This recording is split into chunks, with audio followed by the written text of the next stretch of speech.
하나님 감사합니다. 시간에도 주님 성도께 원합니다. 주님 말씀을 주시고 시간에 말씀 전화 듣는 가운데 모든 해바라고 연세도 위대한 감각하나 안악한가 하나님 대적하여 높아진 모두 일어나오며 함께 주시며 이름으로 파석으로 떠나는지어다.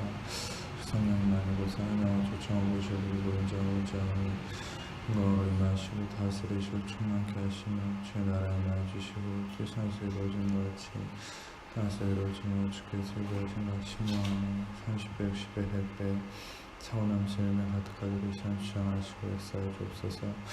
빛 가운데 예수님 그 이름으로 친구들 계시되고 통하시고 나타나시고 하나님 무슨 후로 영광하시고 찬양하시며 계시하시며 주의 이름만 드러나시고 홀로 영광 받으시옵소서. 감사합니다.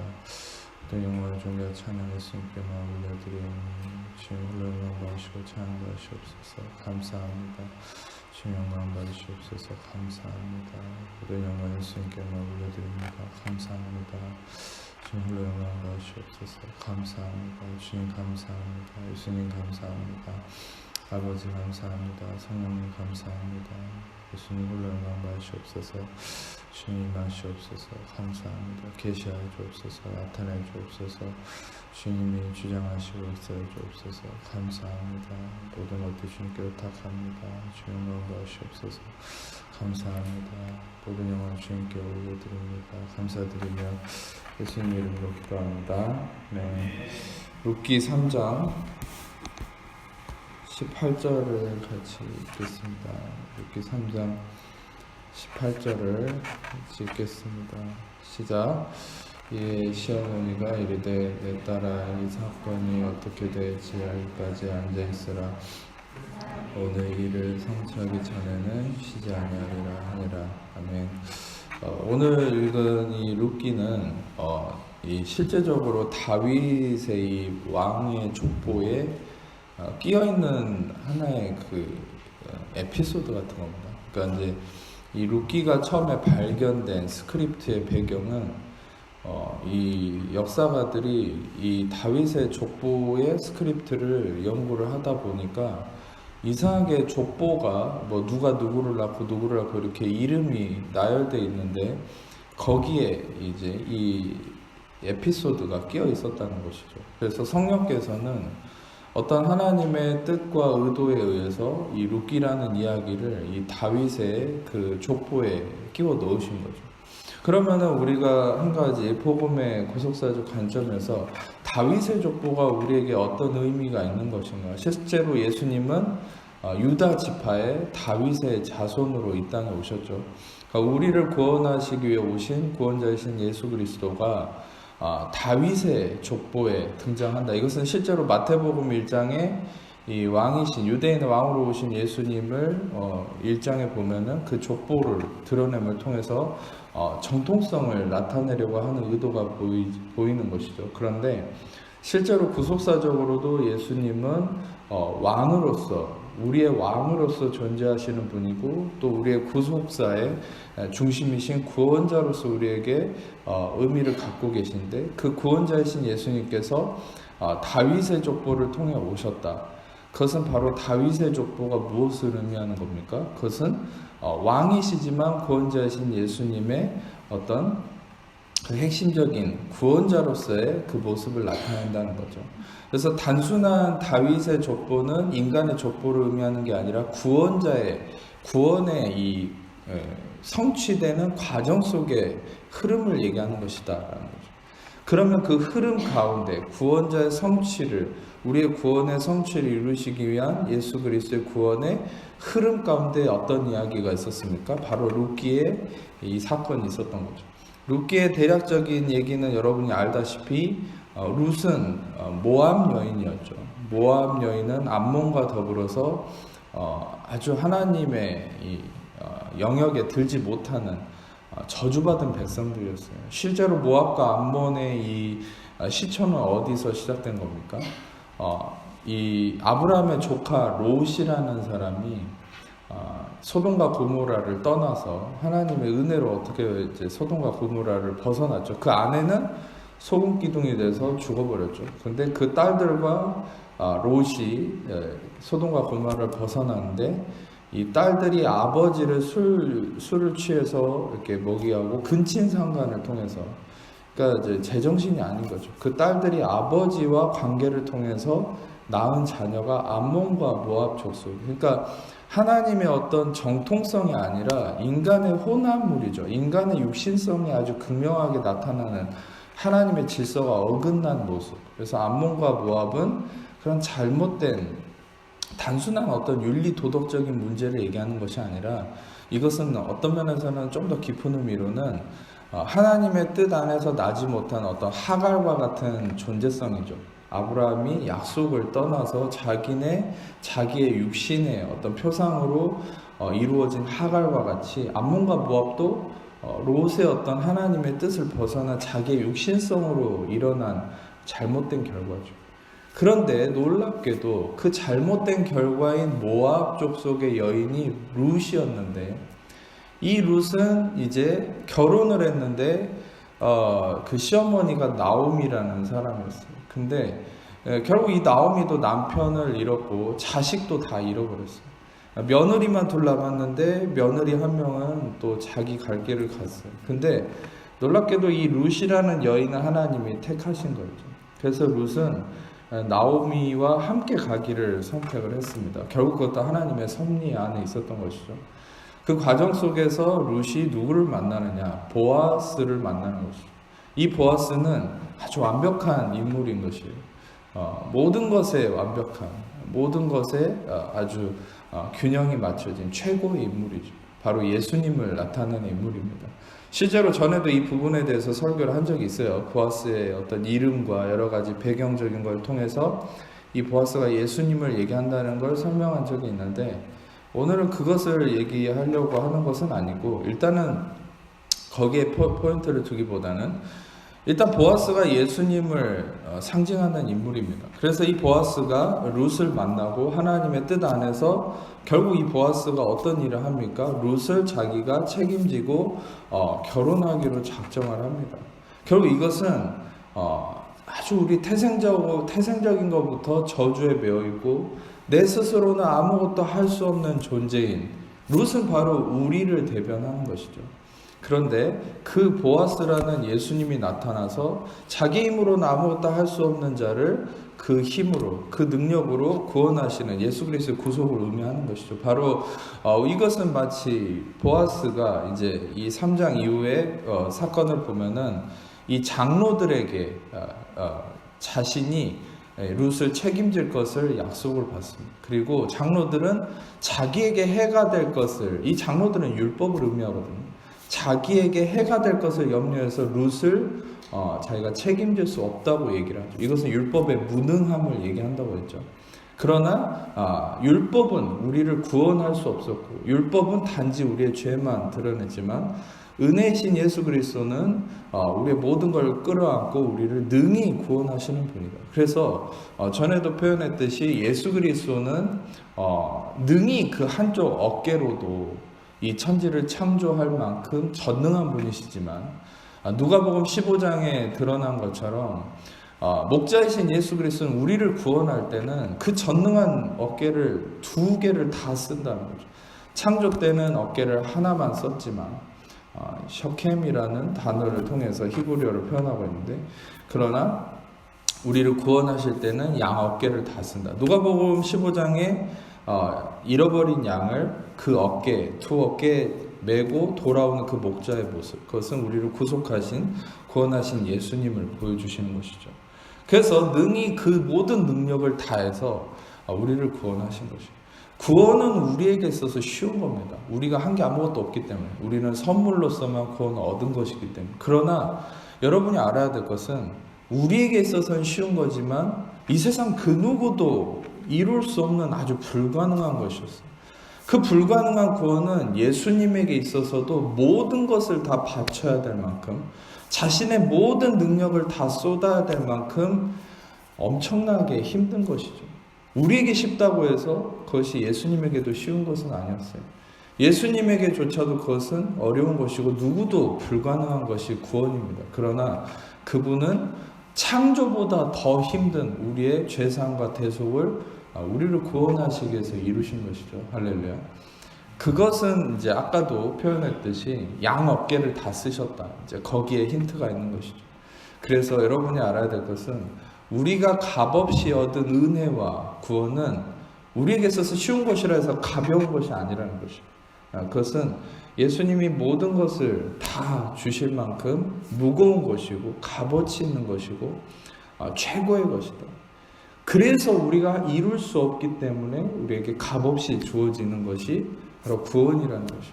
그래서 우리에게 있어서 최고의 축복은 바로 이 구원인 것이죠. 아멘.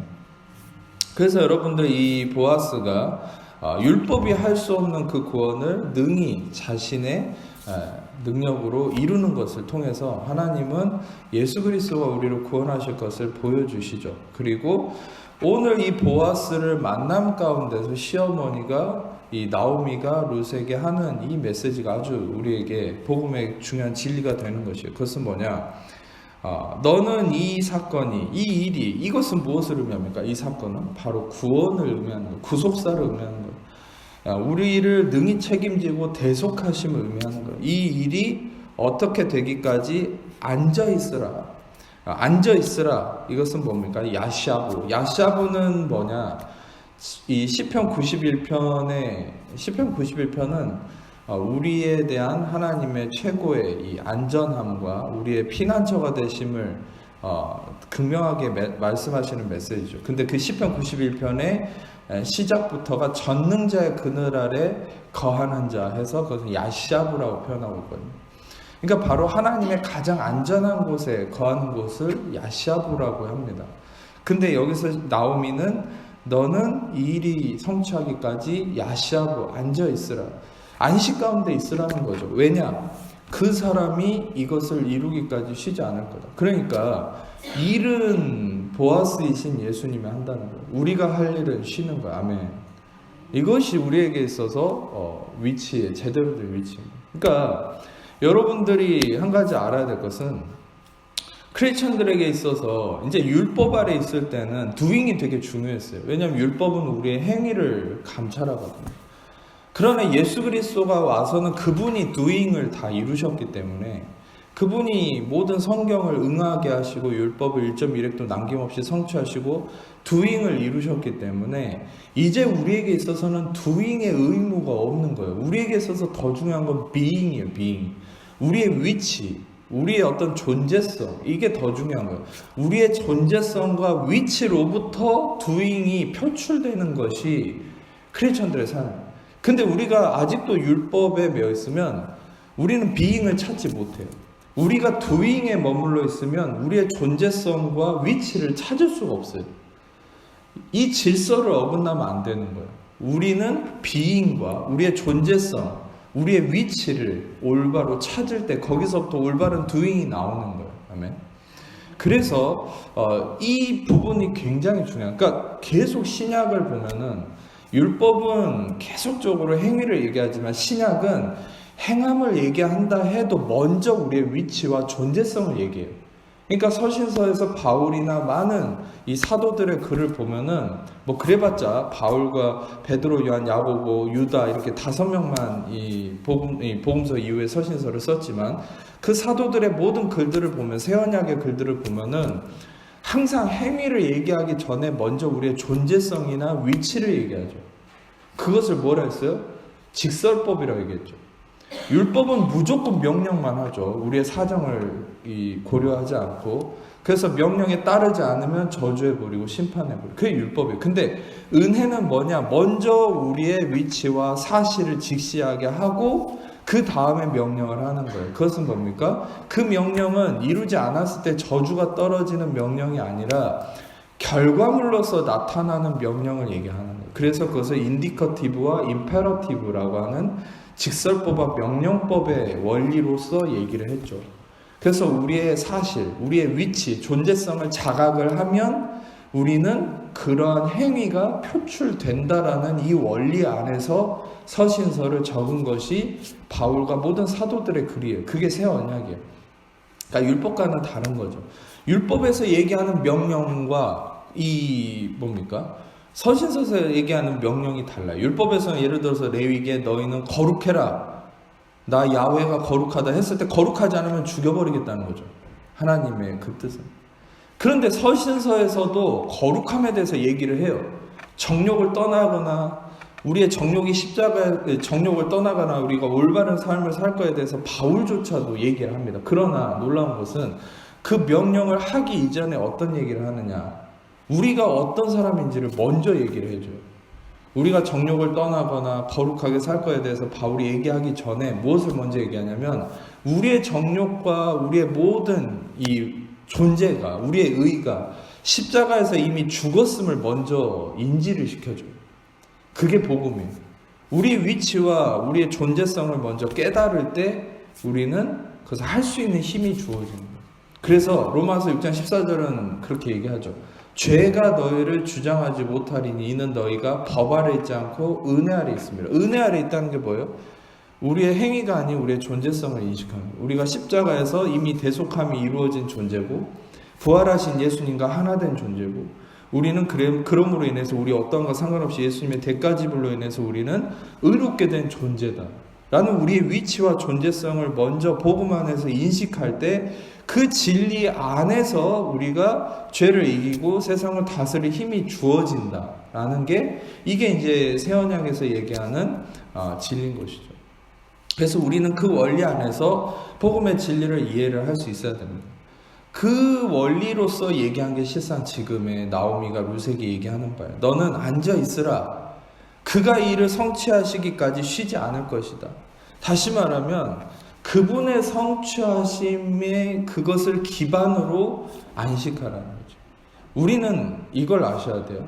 어떤 분들은 안식해야 된다 생각하면은 무작정 우리가 마음을 내려놓고 편안한 마음을 가져야 된다, 명상하듯이 그렇게 생각하는데 절대 그렇게 할 수 없죠. 사람이 어떻게 문제가 막 산재해 있고 어려움이 있는데 마음을 편안하게 가질 수 있는 사람이 누가 있겠어요? 아무도 없는 것이에요. 그러나 항상 진리가 있을 때 그 진리 안에 우리의 마음에 기반을 두면 그때 안식할 수 있다는 것을 얘기하는 바가 이 말씀이에요. 그래서 그가 이 일을 끝마치시기 전까지, 성취하기 전에는 쉬지 않을 것이기 때문에 앉아있으라, 이 말인 것이죠. 다시 말하면 여러분, 이 말씀을 좀 더 깊이 있게 다루고 싶은데 시편 27편 5절을 한번 읽어보겠습니다. 시작.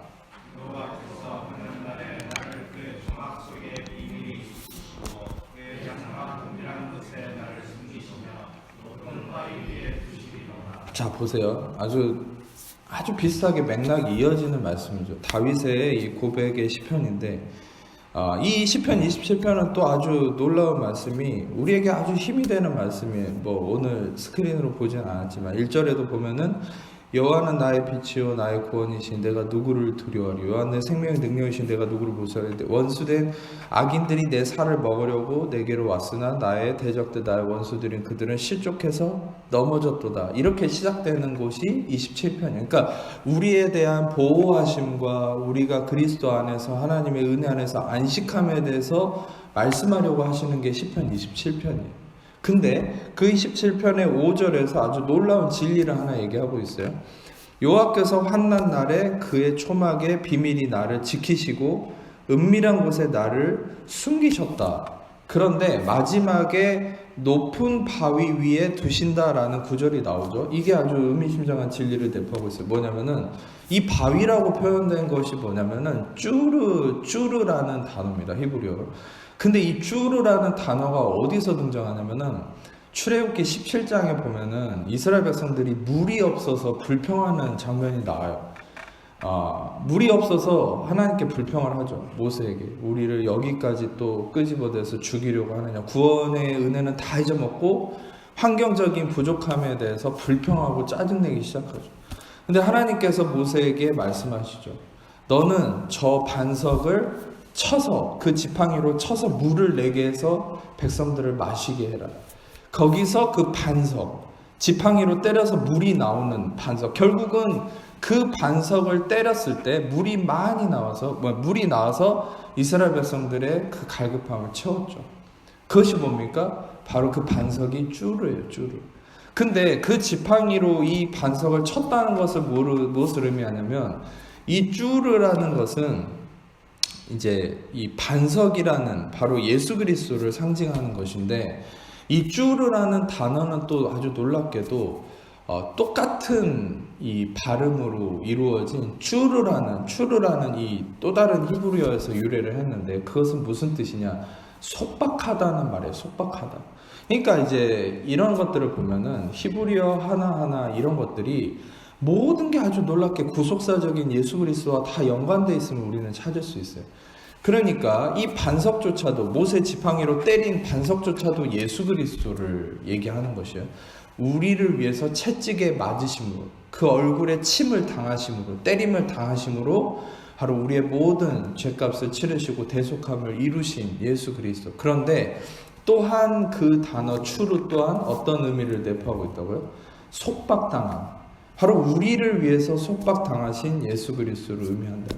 우리를 위해서 속박을 당하시고 내침을 당하시고 맞음을 당하시고 채찍질을 당하셨을 때, 바로 그 모든 맞음을 통해서 우리에게 대속함을 이루신, 바로 이 뭡니까? 이사야 53장의 말씀처럼 그가 징계를 받음으로 우리는 평화를 누리고 그가 채찍에 맞음으로 우리는 나음을 입었도다.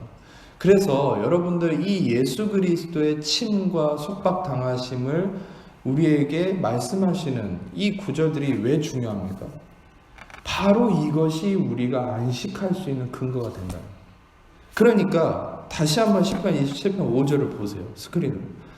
우리를 초막 속에 비밀히 숨기시고 은밀한 곳에 숨기시면서 높은 바위 위에 두신다. 높은 바위, 바로 쭈르 위에 우리를 두신다. 예수님의 맞음과 때리심을 당함과 채찍에 맞으심과 징계를 당하신 위에 우리가 서 있을 때, 그때 우리는 최고로 안전하고 가장 최고의 피난처가 예수님의 맞으심과 채찍에 맞으심과 속박당하심이라는 사실이에요. 아멘. 이해가 되십니까? 바로 우리는 가장 안전하고 우리를 보호할 수 있는 게 어떤 물리적인 힘 있는 것이나 보장된 것이나 또 돈이나 좋은 집이나 뭐 여러 가지 것들이라고 많이 생각해요. 그게 육신성이거든요. 뭐 전에도 제가 설교 때 얘기했던 것처럼 뭐 미국의 백악관 벙커, 뭐 미국 부대의 최고의 중심이 그린존이나 이런 곳이 제일 안전한 곳이 아니라는 거죠, 실은. 정말 우리에게 있어서 우리는 이제 여기까지는 알잖아요. 우리에게 있어서 최고의 안식처는 하나님의 품이다. 그래도 맞습니다. 하나님의 품이 우리에게 제일 안전한 것인데, 근데 하나님의 품이 뭐냐는 거예요. 성경에서 얘기하는 그 하나님의 품, 우리의 최고의 안식처가 어디냐는 거예요. 그게 바로 예수 그리스도의 채찍에 맞으심의 그 기반 위라는 거예요. 예수님의 대속하심의 기반 위가 가장 안전한 것이에요. 나오미가 룻에게 얘기한 것처럼 그가 이 일을 끝마치시기까지 쉬지 아니한다는 이 진리, 우리가 쉬지 않고 일하는 게 아니라 그리스도가 쉬지 않고 일하시는, 그리스도가 십자가를 통해서 가장 최고의 희생을 통해 대가를 치르신 그 진리, 그 진리 위에서만 우리는 안식할 수 있다는 사실이에요. 아멘. 이 복음의 진리가 우리에게 있어서 계속적으로 심어져야 된다는 것이죠. 베드로전서 2장 20절을 같이 읽겠습니다. 시작.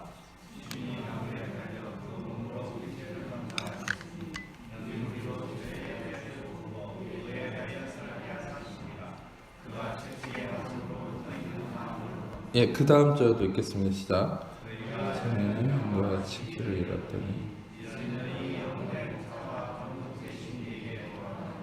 우리는 보통 이 25절을 많이 무시하는데 24절과 25절 굉장히 중요한 거예요. 이어지는 거예요. 왜냐면은 24절에 우리로 죄에 대해서 죽고 의에 대해서 살게 하시기 위해서 그가 채찍에 맞음으로 우리가 나음을 입었는데, 예수님이 채찍에 맞고 대가를 치르셔서 대속을 이루셔서 우리에게 이루어진 결과가 뭔지를 25절에 얘기하는 거예요. 그게 뭐냐면, 전에는 양과 같이 길을 잃었지만 이제는 영혼의 목자와 감독 되신 이에게 돌아왔다. 그러니까 이게 뭐예요?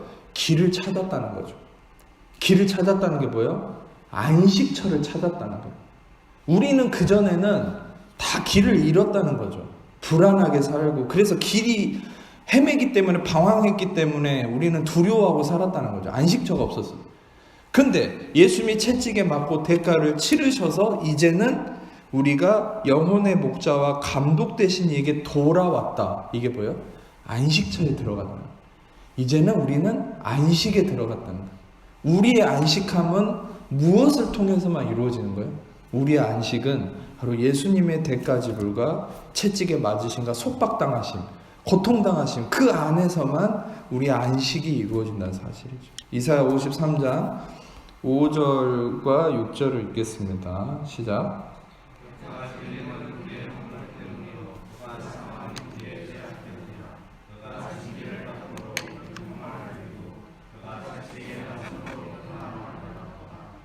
우리는 다 같아서 그 등하여 각기 제 길로 갔거늘 여호와께서는 우리 모두의 죄악을.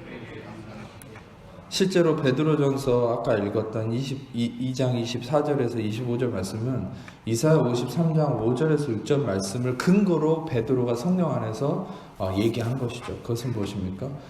그가 채찍에 맞고 징계를 받음으로 우리가 평화를 누리고 나음을 입었는데, 그것을 통해서 우리는 다 양 같아서 각기 제 길로 가고 길을 잃고 불안하고 두려움에 떨고 살았지만, 그분의 징계당함과 채찍에 맞음으로 인해서 우리는 여호와께 돌아가게 됐다. 바로 예수 그리스도의 그 대가 지불만이 우리를 하나님께 돌아가게 한다는 것이죠. 이것을 아주 극명하게 드러낸 게 아까도 제가 얘기했듯이 누가복음 15장의 말씀이죠. 누가복음 15장에 길을 잃어버린 어린 양 한 마리, 그 한 마리를 찾아서 헤매는 목자 예수 그리스도, 그 목자가 그 한 마리 어린 양은 누구예요? 여러분 각각과 저예요. 그 한 마리를 위해서 끊임없이 찾아서 결국 찾아서 자기 어깨에 메고 기뻐하고 돌아오는 그 예수 그리스도의 모습을 얘기하고 있잖아요. 예수님이 스스로가 누가복음 15장에 바로 그 예수 그리스도의 모습, 바로 그 모습 안에 있는 어린 양의 모습이 어떨지를 한번 상상해 보세요. 그 어린 양은 혼자 길을 잃었을 때 사망의 음침한 골짜기에 빠져서 어디로 갈까 알지 못하고 언제 늑대가 나타나서 자기를 잡아먹을지 노심초사하면서 두려워하고 떨고 길을 헤매고 있었을 거예요. 그런데 그 목자가 그 양을 찾아내서 자기 어깨에 메고 돌아온 거죠. 양이 목자를 찾은 것이 아니에요. 여러분 이것을 잘 기억하세요. 우리는 은혜의 진리 안에서 이런 아주 놀라운 묵상이 항상 필요합니다. 양이 목자를 찾은 것이 아니라 목자가 양을 찾아낸 거예요. 할렐루야. 여러분이 하나님의 손을 붙잡는 게 아니에요. 하나님이 여러분의 손을 붙잡습니다. 아멘. 예, 이게 너무 중요한 거예요. 그러니까 이 진리 안에서부터 안식이 시작되는 거예요. 여러분이 하나님을 붙잡으려고 노력하지 마세요.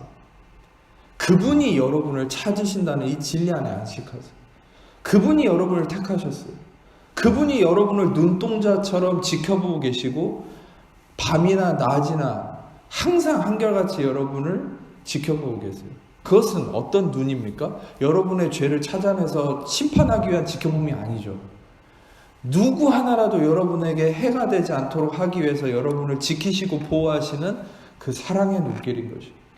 그래서 그분은 늘 여러분을 주목하고 계시고 여러분을 먼저 찾아가서 여러분 그의 어깨에 메고 돌아오시는 그분의 전적인 택하심에서 구원받은 그것이 바로 우리의 실존이고, 여러분이 실상 잘못해서 실수에 빠져서 헤맨다 할지라도 여러분들은 언제 안식할 수 있습니까? 다시금 여러분들이 그 마음에, 우리에게 있어서 어떤 면에서는 삶의 염려, 근심, 불안, 조조, 두려움, 이런 질병이나 고통은 무엇이죠? 내 마음이 길을 잃어버린 것이죠. 실제로 여러분들이 이제 1차적으로는 여러분들의 영은 구원을 받았기 때문에 이미 영은 천국이라는 안식처에 약속되어 있습니다. 그래서 누구든지 택하심 받은 자는 하나님 나라에 들어가게 돼요. 그런데 우리는 그럼에도 불구하고 우리의 마음은 항상 이 여러 가지 것들 때문에, 풍랑 때문에 길을 잃을 수가 있어요. 영은 구원받았지만 마음은 길을 잃고 헤맬 수 있다는 것이죠. 그러나 여러분이 기억해야 될 것은 그 마음의 온전한 구원, 그 마음의 회복과 안식함이 언제 이루어질 수 있냐는 거예요. 바로 이 진리의 메시지를 다시금 우리 안에 듣고 또 듣고 회복할 때 그것이 여러분들 안식에 이르게 한다는 것이죠. 그것은 무엇입니까? 예수 그리스도가 여러분을 택하시고 여러분들에게 먼저 다가와서 그 어깨에 여러분을 메고 돌아오시고 그분이 여러분을 찾아서 기뻐하시고 여러분이 그분을 찾기에 노력한 삶이 아니라 그분이 여러분을 찾으셨다라는 이 진리를 묵상할 때 안식할 수 있어요. 여러분 실상 여러분 우리는 그런 것이죠. 아주 깊이 있게 좀 생각해 봐야 될 게 지금 여러분이 하나님이 나를 붙들고 계신다라는 게 안 느껴져도 여러분이 오늘 이 말씀을 통해서 내가 하나님을 찾는 게 아니라 하나님이 나를 찾으셨다. 그리스도를 통해서 나를 구속하셨다. 라는 이 진리가 다시금 여러분 마음에 충족되기 시작하면 그때 하나님이 느껴지기 시작해요. 그때 하나님의 사랑과 안식이 느껴지기 시작하는 거예요. 아멘. 여러분들 우리는 그래서 이 부분에 대해서 다시금 한번 생각해보고 여러분 마음에 채울 필요가 있는 것이죠. 다시 한번 말씀드리면 이 말씀과 같이 베드로전서 2장 24절과 25절과 이사야 53장 5절에서 6절 말씀처럼 그가 채찍에 맞고 징계를 받음으로 우리가 나음을 입었을 뿐만 아니라 그것을 통해서 우리는 하나님의 안식에 들어가게 우리가 비로소 있어야 될 자리, 평안, 샬롬, 안식함 속에 들어가게 되었다. 루세게 얘기한 것처럼 너는 야시하고 앉아있으라, 안식해라, 기뻐해라, 소망을 가져라. 왜? 그가 성취하셨기 때문에. 물론 구약에서 이 나오미는 십자가 이전에 있었던 일이기 때문에 그가 성취하시기까지라고 표현했지만 이제 우리에게 있어서는 무엇입니까? 그가 이루셨기 때문에 그가 이미 십자가를 이루셨기 때문에 안식할 수 있는 것이야. 네. 이제 말씀을 좀 더 깊이 있게 더 보려고 하는데 이제 창세기 3장 24절을 한번 읽겠습니다. 시작.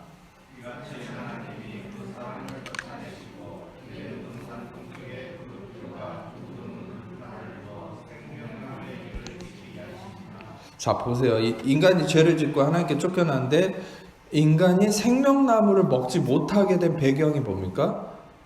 그냥 생명나무가 다 썩어버린 게 아니에요. 생명나무는 영원히 존재하죠. 예수 그리스도는 썩지 않고 사라지지 않아요. 영원하신 분이죠. 아멘. 그런데 중요한 것은 하나님이 이 죄지은 인간이 대속하심이 있기 전에는 생명나무에게 오지 못하도록 막아버렸어요. 어떻게 막았냐면 이 체루빔, 세라핌이라고 하는 이 그룹이 2명이 있는데 천사가 화영검을 둬가지고 에덴 동산을 막아버렸어요. 그러니까 인간이 이 공의 앞에서 들어오지 못하는 거예요. 그러니까 대속하심이 있기 전에는 공의가 하나님의 거룩하심, 이 공의하심이 righteousness가 인간을 막아버리는 거죠. 인간은 왜입니까? 이 의롭지 못하기 때문에. 그래서 이런 경우가 여러분들이 생각할 수 있어요. 하나님이 가르쳐 주신 대로 그 다음에 바로 이 구절 다음에 창세기 4장이 나오는데 무슨 사건이 나오죠? 아벨과 가인 사건이에요. 아벨과 가인 사건도 제물에 바치는 제사에 대해서 나오죠. 그럼 우리가 한 가지 생각해 볼 수 있는 게 아벨과 같이 양의 피를 흘려서 희생 제물을 드릴 때만 생명나무에 들어올 수 있었다라는 것을 우리는 알 수 있는 것이죠. 바로 양의 첫 새끼 희생을 통해서만 우리는 예수 그리스도를 먹을 수 있다는 거죠. 그것을 얘기하고 있는 것이죠. 그래서 이 공의가 가로막고 있었는데 실제로 이 그룹들이 재밌는 게 어디서 또 등장하냐면 이 공의의 천사가 언약궤를 보면은 언약궤 뚜껑은 이 멀시싯이라고 해서 속죄소라고 얘기하는데 이 속죄소 위에 동물의 피가 뿌려져 있죠. 그것은 예수 그리스도의 피를 의미하고 이 속죄소는 예수님을 의미한다고 그랬죠. 화목제물이신 예수 그리스도, 카포레트, 이 힐라스테리온.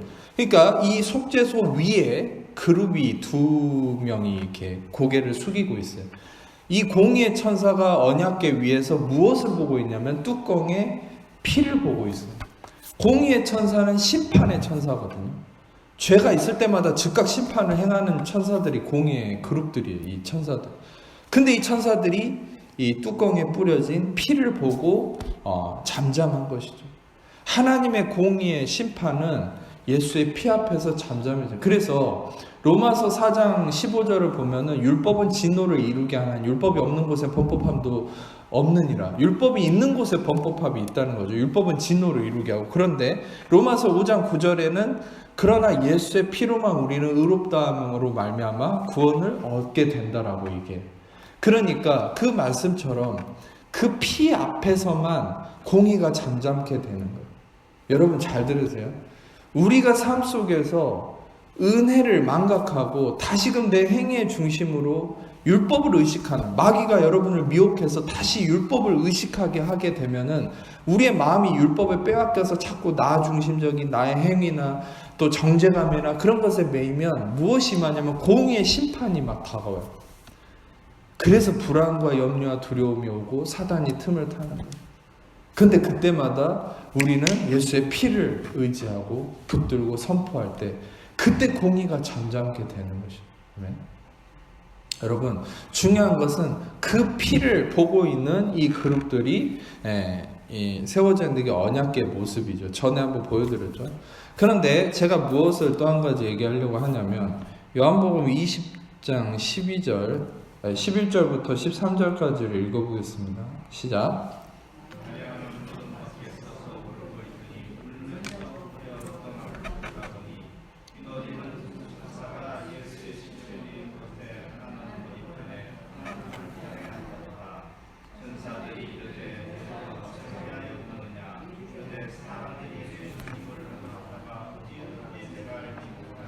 자, 중요한 것은 이 마리아는 분명 예수님을 따르고 사모했던 사람이었지만 정작 자기 눈앞에 예수님 사라지니까 두려워하고 울고 슬퍼했잖아요.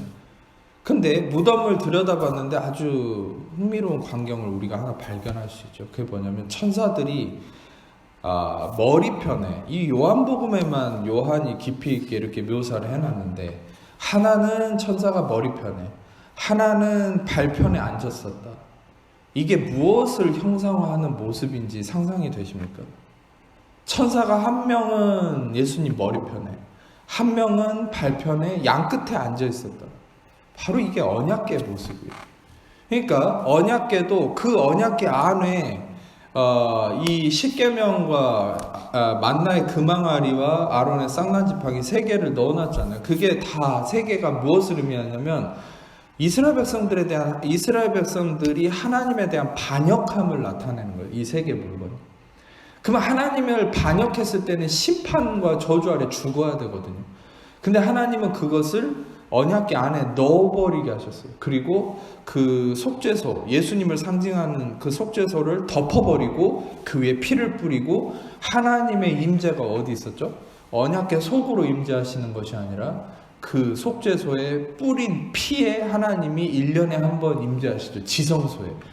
대제사장은 1년에 한 번만 지성소에 들어가서 그 하나님의 임재를 경험하는데 하나님의 임재가 어디 있는 거예요? 그 언약궤의 뚜껑에 그 피에 있는 거예요. 할렐루야. 그래서 여러분들에게 매번 말씀드리지만 여러분의 경건성, 여러분의 올바른 행위, 거기에 하나님 임재하시는 게 아니에요. 하나님이 임재하는 장소는 하나예요.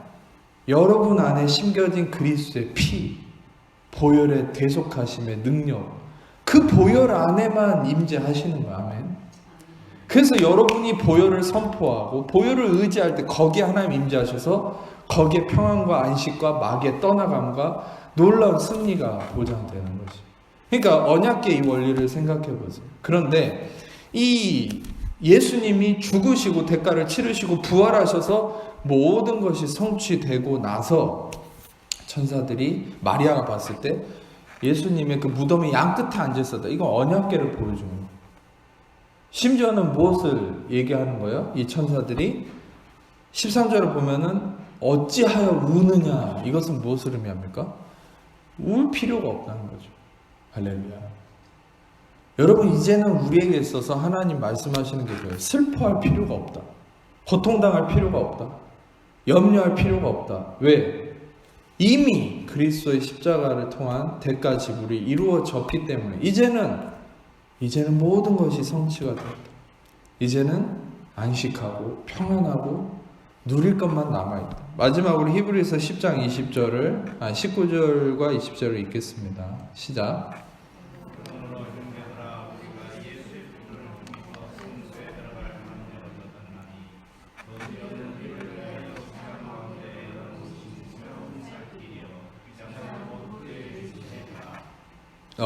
예수님이 다 이루셨다 하고 죽으셨을 때 성소의 휘장이 위에서부터 아래로 찢어졌죠. 그것은 하나님이 찢으셨음을 얘기하는 것이죠. 그래서 하나님께 나아갈 길이 열린 것이죠. 1년마다 대제사장만 들어갈 수 있었던 길을 이제는 그리스도의 대가지불로 인해서 누구든지 택한 자는 그리스도를 통해서 하나님의 임재로 들어가게 된 길이 열렸다. 바로 우리는 이 말씀처럼 예수의 피를 힘입어 성소에 들어갈 담력을 얻었나니 그것은 새로운 산 길이다. 이게 뭐야? 바로 안식함이라는 거죠. 히브리서 3장과 4장에 계속 얘기하는 것처럼 우리에게 약속된 안식. 안식이라는 게 뭐예요? 계속 얘기했지만 안식이라는 거 어렵게 생각하지 마세요.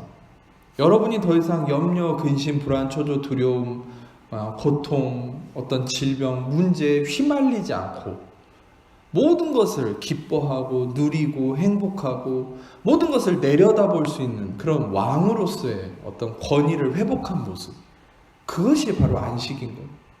그러니까 이 안식함을 하나님이 우리에게 원하시는데, 마지막으로 말씀드리면 우리의 안식은 언제 보장되는 겁니까? 우리는 이미 영으로는 이 안식을 얻었어요. 그러나 우리의 혼적인 영역에서 계속 우리가 크리스천으로서 우리가 이루어 나가야 될 부분인데, 그것이 무엇입니까? 바로 이 안식은 이미 그리스도가 성취하셨고 십자가를 통해 대속하셨고 그가 맞음을 당하시고 채찍에 맞으시고 징계를 받으시고 수치를 당하신, 침뱉음을 당하신, 고통을 당하신, 속박을 당하신, 그가 피 흘려 죽으신 그 모든 예수 그리스도의 대가 지불을 통해서 모든 것이 성취가 되었다라는 이 진리가 여러분 안에 심겨질수록 여러분들은 점점 정말 야시하고 안식하는 자리에 서게 되는 거예요. 그러므로 인해서 여러분들의 삶에 그리스도를 통한 십자가의 능력이 흘러가게 되는 것이죠. 다시 한번 마지막으로 얘기하면, 그러면 우리가 어떻게 해야만 그 예수님의 대가 지불과 대속하심의 그 은혜가 내 속에 쌓일 수 있는가? 여러분들에게 한 가지만 말씀드리면, 그것 또한 우리가 막 이렇게 뭔가를 머릿속으로 상상을 하고 노력하기보다는 그냥 여러분들의 삶에 그것을 바라보세요. 아주 단순한 것이에요. 애씀과 노력이 아니라 그냥 바라보세요. 여러분들이 때로는 풍랑을 보고 두려워할 수도 있겠죠. 때로는 흔들릴 수도 있고. 그러나 그 가운데서도 바라보세요. 뭔가를 하려고 하기보단 오히려 그냥 멈추고 고개를 들어서 믿음의 주요 또 온전하게 하시는 인 예수만 바라보세요. 그냥 십자가를 바라보는 거죠. 십자가에서 나의 대가 지불이 이루어졌음을 그냥 바라보세요. 그냥 여러분이 뭔가를 하려고 하지 말고 그냥 바라보세요. 바라보는 자에게 구원이 이루어집니다. 아멘. 기도하겠습니다. 하나님 감사합니다. 예수님이 이루심의 그 성취 안에서 참된 안식을 누리고 평안을 누리는 믿음의 백성들 되게 하시고, 그 평안 속에서 진정한 그리스도의 성취하심의 구원의 능력이 나타나는 그런 은혜가 있도록 우리 모두를 축복하여 주옵소서. 감사드리며 예수님 이름으로